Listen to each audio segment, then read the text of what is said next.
ये है राजीव दीक्षित। 30 नवंबर 2010 को अचानक से इनकी मौत हो जाती है। उनका बॉडी बिल्कुल नीला पड़ जाता है एंड इनके चेहरे का कुछ हिस्सा ब्लैक एंड ब्लू हो जाता है। डॉक्टर का कहना था कि इनकी मौत हार्ट अटैक की वजह से हुई है, लेकिन लोगों ने इनके मौत से रिलेटेड कई सारे थियरीज बना रखे हैं। कोई कहता है कि इनकी मौत पॉइजन की वजह से हुई थी, कोई बोलता है कि किसी ने इनका मर्डर करवाया था, एंड सबसे कंट्रोवर्शियल कि इनकी मौत का जिम्मेवार बाबा रामदेव हैं। कौन थे राजीव दीक्षित एंड कैसे हुई थी इनकी मौत, एंड सबसे इंपॉर्टेंट क्वेश्चन, मौत के बाद इनका पोस्टमार्टम क्यों नहीं करवाया गया था। चलो जानते हैं इस केस को।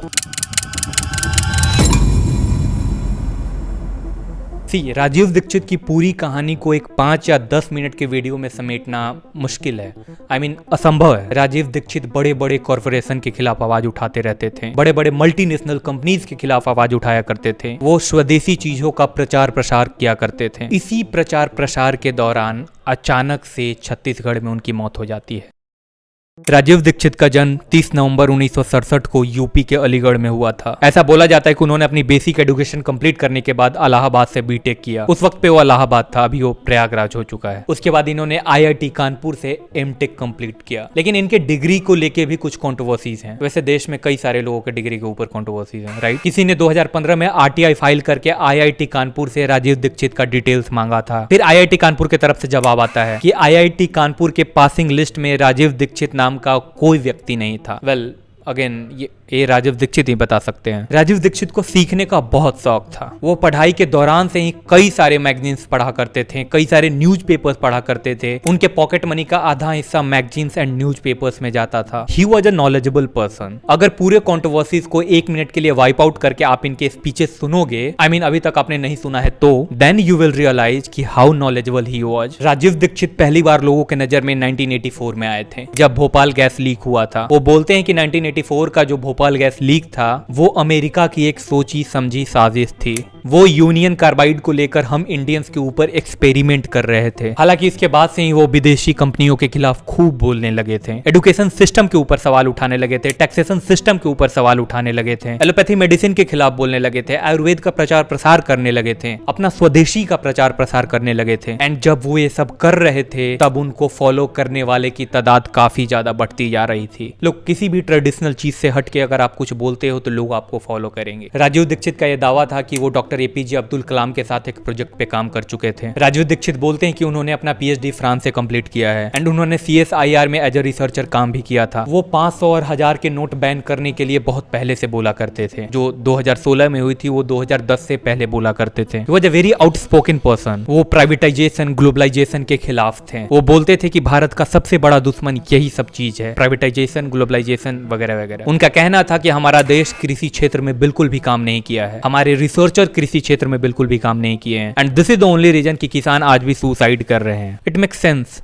नो? वो लिटरली पोस्टर्स प्रिंट करवा कर बांटते थे जिसमें ये मेंशन रहता था कि हमारा देश का कंपनी कौन सा है एंड विदेशी कंपनी कौन सा है। वो स्वदेशी कंपनी को फॉलो करने के लिए बोलते थे। एंड इन सब चीजों के दौरान कुछ वियर्ड स्टेटमेंट भी उन्होंने दिया था, जैसे अमेरिका का नजर हमारे जम्मू कश्मीर पे है, वो उसे हथियाना चाहता है एंड इसी कारण वो पाकिस्तान को फंड कर रहा है ताकि टेररिज्म फलता फूलता रहे। दूसरा, अमेरिका में जो 9/11 हुआ था वो हमला अमेरिका ने खुद करवाया था, ना कि किसी टेररिस्ट ऑर्गेनाइजेशन ने। And we all know these are only conspiracy theories. Till date, आज के दिन तक। राजीव दीक्षित पहली बार बाबा रामदेव से 1999 में मिले थे एंड ठीक 10 साल बाद इन दोनों ने मिलकर भारत स्वाभिमान मूवमेंट की शुरुआत की। And Rajiv Dixit was the national secretary of that movement. लोग, दो अच्छे स्पीकर्स एक साथ जोड़ते हैं, एक मंच पे आते हैं, दोनों की अपनी अलग अलग पहचान थी एंड दोनों का एक ही गोल, स्वदेशी, काला धन के खिलाफ बोलना। इन दोनों को फॉलो करने वालों की तादाद दिन प्रतिदिन बढ़ता जा रहा था। ये दोनों लोकप्रिय होते जा रहे थे। दोनों घूम घूम कर प्रचार प्रसार करने में लगे हुए थे, स्वदेशी कैंपेन में लगे हुए थे। लेकिन इनका गोल स्वदेशी के साथ साथ एक और था। वो था 2014 के लोकसभा चुनाव लड़ना। जी हाँ, 2014 के लोकसभा चुनाव में ये दोनों लड़ने वाले थे, अपनी पार्टी बनाने वाले थे। बेसिकली पॉलिटिक्स में आना था इन लोगों को। तारीख थी 26 नवंबर 2010। अपने स्वदेशी कैंपेन को लेकर राजीव दीक्षित छत्तीसगढ़ पहुंचते हैं। 26 से 29 नवंबर तक वो छत्तीसगढ़ में घूम घूम कर भाषण दे रहे थे।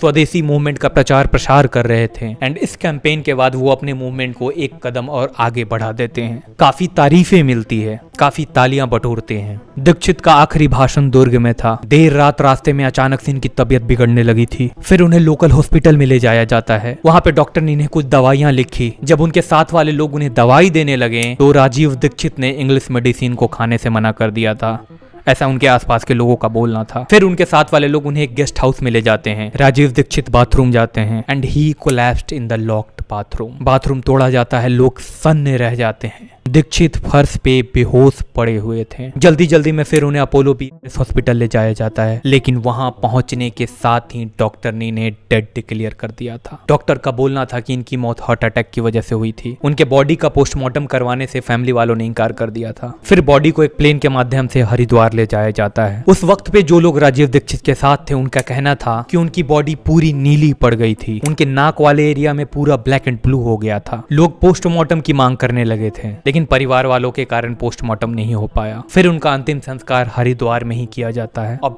यहाँ से जन्म होती है कॉन्स्पिरेसी थ्योरीज की। पहली थ्योरी थी कि इनकी मौत पॉइजन की वजह से हुई थी। दूसरी थ्योरी थी कि इनके मौत के पीछे बाबा रामदेव का हाथ है। राजीव दीक्षित उनसे काफी ज्यादा लोकप्रिय होते जा रहे थे, वो काफी ज्यादा फेमस होते जा रहे थे अपनी भाषणों की वजह से, एंड ये चीज बाबा रामदेव को बिल्कुल पसंद नहीं था। Well, it's a theory again. And तीसरा है उनके बॉडी को घर ले जाने के बजाय पतंजलि का आश्रम क्यों ले जाया गया। 2017 में बाबा रामदेव से जुड़ी एक किताब आती है, गॉडमैन टू टाइकून। प्रियंका पाठक के द्वारा लिखी गई थी एक किताब। काफी सारे क्वेश्चंस उठाए गए थे इस बुक में राजीव दीक्षित के मौत को लेकर, लेकिन फिर बाबा रामदेव और उनकी टीम कोर्ट पहुंचते हैं इस किताब को लेकर। वो बोलते हैं कि इस किताब से उनकी छवि धूमिल हो रही है, उनकी छवि खराब हो रही है और उनकी छवि को खराब करने की कोशिश की जा रही है। एंड फिर इस किताब को कोर्ट ने बैन कर दिया। Well, we all know court functions on evidence, not on emotions. And इन तीनों थियरीज के बीच एक और बात थी and it is quite questionable. Pradeep Dixit जो कि राजीव दीक्षित का भाई हैं, उनका बोलना था कि राजीव दीक्षित की जब तबीयत खराब हुई थी तब उनके पास एक फोन आया था। प्रदीप राजीव से बात करने की मांग करते हैं, लेकिन राजीव के पास वाले लोग ये बोलते हैं कि राजीव अभी बात करने की स्थिति में बिल्कुल भी नहीं है,